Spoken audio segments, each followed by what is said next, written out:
વલાવ ઇબ્રાહિમ અને લોતના ગોવાળિયાઓની વચ્ચે ઝઘડાનું મુખ્ય કારણ શું છે? તેમની પાસે એટલું ધન આવી ગયું કે તેઓ સાથે ના રહી શકે. તેમનું ધન એટલું વધી ગયું કે તેમને અલગ રહેવું પડે.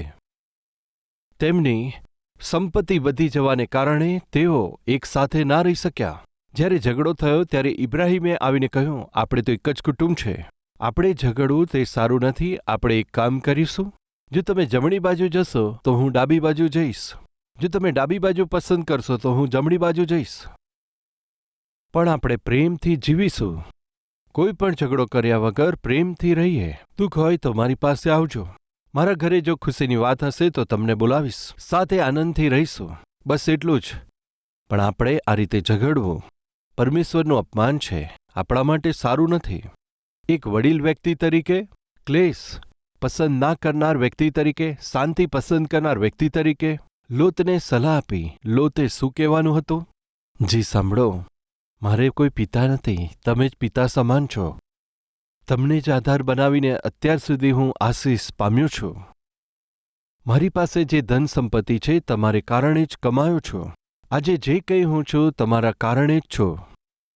હા, મારા ઘેટા બાળકોએ ઝઘડો કર્યો છે એટલા માટે.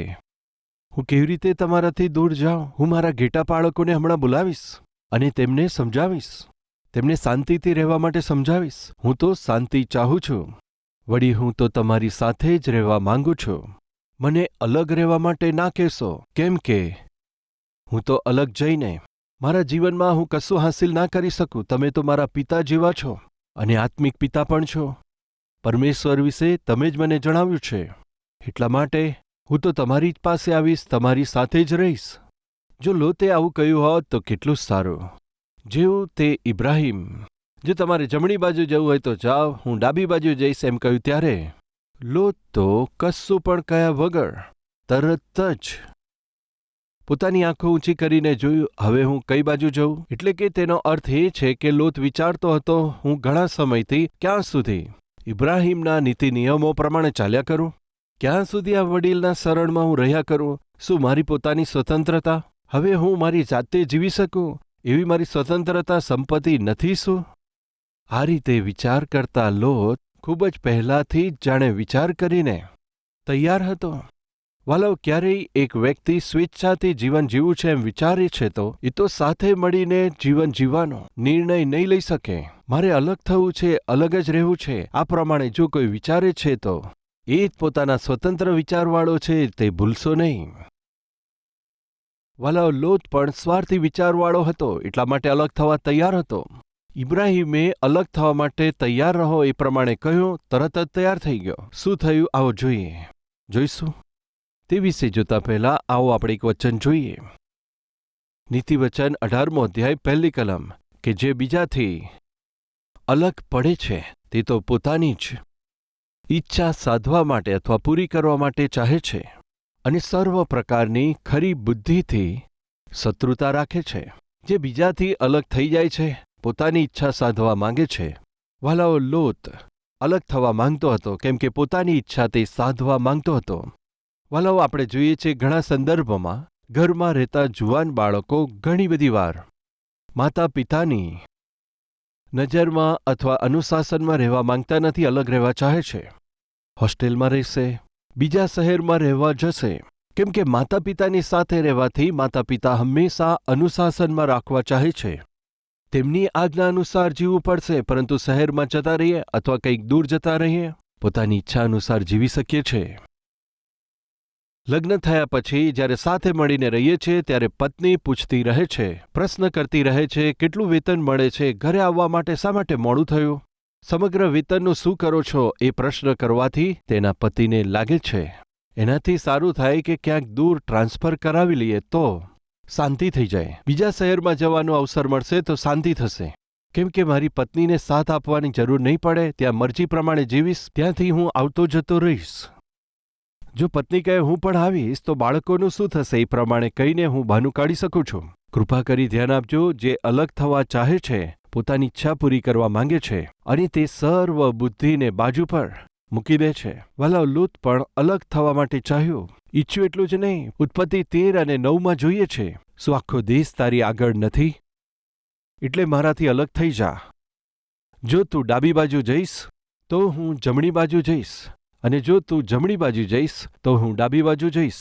ત્યારે લોતે આંખો ઊંચી કરી અને યર્દન પાસેની નીચાણની એ જગ્યાને જોઈ. એ તો સર્વ હરિયાળીવાળી હતી, જ્યાં સુધી યહોવાએ સદોમ તથા ગમોરાનો નાશ કર્યો નહોતો. ત્યાં સુધી ઉસારના માર્ગ સુધી તે નીચાણનો પ્રદેશ તો એદનની વાડી તથા મિસ્ર દેશની જેમ ઉપજાઉ હતી. એટલા માટે લોત પોતાને માટે યર્દન નીચેનો સર્વ ભાગ પસંદ કરીને પૂર્વ તરફ આગળ વધ્યો. તેઓ એકબીજાથી અલગ થઈ ગયા. ઇબ્રાહીમની વાત સાંભળીને કમસે કમ લોતે એમ કહેવાનું હતું, તમે તો ઉંમરમાં મોટા છો, આત્મિકતામાં મોટા છો, અનુભવમાં પણ મોટા છો. તમે મારા પિતા સમાન છો. શું તમે એક કામ કરશો? નિર્ણય લેવાની શક્તિ તો કદાચ મારામાં નથી. તમે સ્વયં પ્રાર્થના કરીને હું કઈ બાજુ જઉં તમે પોતે બતાવશો?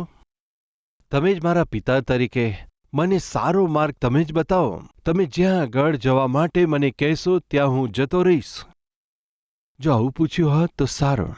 વલાવ ઇબ્રાહીમે જેવું એમ કહ્યું કે તને પસંદગી કરવાની તક આપું છું, સાથે રહીને આપણી વચ્ચે ઝઘડો થાય એના કરતાં અલગ થવું સારું છે એમ કહેવાથી લોત તરત જ પોતાની આંખો ઊંચી કરીને એક નગર જે દૂર હતું, ખૂબ જ સુંદર હતું, તે નગર કયું હતું જાણો છો? સદોમ અને ગમોરા. તેને દૂરથી જોતા તે નગર કેવું લાગતું હતું? જાણે કે યહોવાની એદનવાડી હોય તેવું, તથા મિસર દેશની જેમ ફળદ્રુપ દેખાયું. કેવું દેખાયું? જો અહીંયા શું લખ્યું છે? 10મી કલમ વાંચે. યહોવાએ તો સદોમ તથા ગમોરાને નષ્ટ નહોતું કર્યું. ત્યાં સુધી સોહારના માર્ગ સુધી તે ખીણ પ્રદેશ યહોવાને એદનવાડી તથા મિસર દેશના સમાન એકદમ ફળદ્રુપ હતી. જ્યારે દૂરથી જોયું એ જગ્યા તો ખૂબ જ અદ્ભુત હતી, ખૂબ સુંદર દેખાતી હતી. ત્યારે લોતે વિચાર કર્યો કે આજ સરસ તક છે એમ વિચાર કરીને વાલાવ જે પ્રાંત પાપથી અન્યાયથી ખદબદતો હતો, જે પ્રાંત તો પાપમય લોકોથી ભરાયેલો હતો, જે પ્રાંતની અંદર રહેતા લોકોનો પાપનો ગળો ભરાયો હતો, આજે અથવા કાલે જાણે આંખથી બાળી નાખવાનું હતું, તે જ પ્રાંતને તેમણે પસંદ કર્યું હતું. વાલાઓ કોણે? એક બુદ્ધિહીન વ્યક્તિ. તેણે ખોટો નિર્ણય લીધો, તેણે ખોટો ફેંસલો લીધો. કૃપા કરી ધ્યાન આપજો, આપણે આપણા જીવનમાં નિર્ણય લેવો પડે છે. ગમે ત્યારે આપણા જીવનમાં આપણે નિર્ણય લેવો પડે છે. આજે તમે જે કંઈ છો, કાલે તમે લીધેલા નિર્ણય ઉપર તેનો આધાર રહે છે. કાલે તમે શું બનવાના છો તેનો આધાર આજે તમે જે નિર્ણય લો છો તેના પર છે. શા માટે એટલું બધું વિચારીએ? કાલે જે આપણે ટિફિન કરવું છે તેનો નિર્ણય આજે લેવો પડે છે. શા માટે? તેને માટે તૈયારી કરવી પડે છે. એટલા માટે જો તમારે ઢોસા બનાવવા હોય તો ઢોસાની તૈયારી કરવી પડે. ઇડલી બનાવવી હોય તો તેનો લોટ તૈયાર કરવો પડે. તે લોટને તૈયાર કરી રાખો. કાલે સવારે જે ભોજન બનાવવું હોય તેની તૈયારી તમારે આજે જ કરવી પડે. આજે આપણે જે કંઈ છે ભૂતકાળમાં લીધેલા આપણા નિર્ણય ઉપર તેનો આધાર છે, અને કાલે આપણે શું બનવાના છે તે આજે આપણે લીધેલા નિર્ણય પર છે.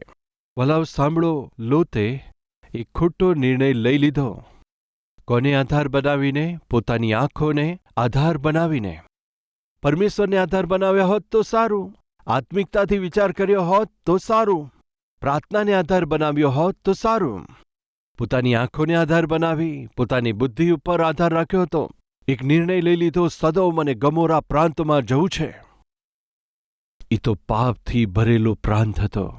તે તો પોતાની પત્ની અને બંને બાળકોને લઈને સદોમ ગમોરા ચાલ્યો ગયો. સદોમ તો ભયંકર પાપમય નગર હતું. કૃપા કરી સાંભળો, તે તો ઉપરથી કેવું દેખાતું હતું? એદનવાડી જેવું. પરંતુ અંદરથી તેનું દ્રશ્ય કેવું હતું?